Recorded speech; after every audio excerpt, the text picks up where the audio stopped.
There are a few key challenges in implementing this Andrew system, which is intended for a campus environment, user community consisting of students who can log into workstations anywhere on campus, and those workstations are connected by insecure network links to a central server, and that central server is the repository for all the files of the entire user community. So the challenges include authenticating a user.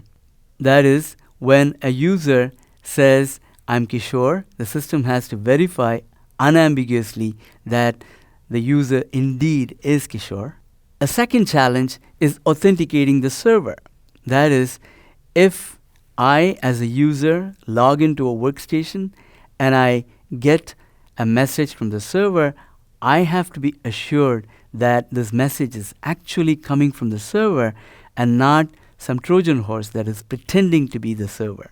The third challenge is preventing replay attacks. And what that means is that even though we're using encryption to secure the data that is going on the wire, someone that is sniffing the wire could grab a packet and then resend that same packet. And that should not fool either the sender or the receiver. That's what is meant by replay attack. And the fourth challenge is, of course, ensuring that the user community is shielded from one another, either due to unintended interference of one user on another or malicious interference. Both of those situations have to be avoided. So that is what is meant by isolating the user. So these are the design challenges for the Andrew system.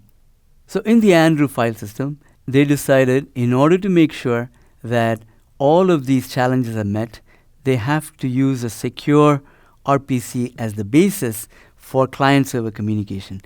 And in implementing the secure RPC, they also decided to use private key cryptosystem. And I mentioned that the public key cryptosystem does not have the key distribution problem, but on the other hand, for a closed community like a campus environment, the key distribution problem is not as big a challenge, and therefore the designers of Andrew file system decided to use private key cryptosystem. As I mentioned earlier, in the private key cryptosystem, in order to identify what key to use to decrypt a message that is coming in, the identity of the sender has to be known. So this has to be sent in clear text. If you take a traditional operating system like Unix, you have username and password, which is the way you authenticate yourself with the system.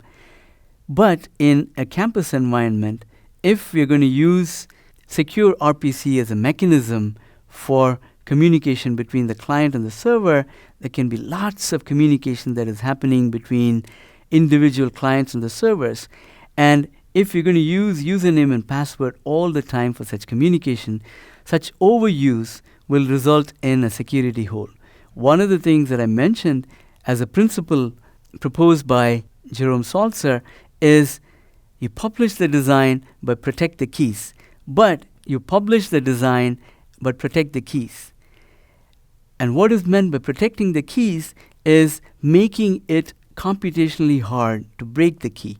But overexposing the key allows someone to take a long time to crack the key. And therefore, overusing username and password as the basis for all communications in a secure RPC will pose a security hole. So the dilemma that the Andrew file system designers had to face was what to use as the identity that needs to be sent in clear text, and what to use as the private key so that we don't overuse any pair of identity and private keys for a long time.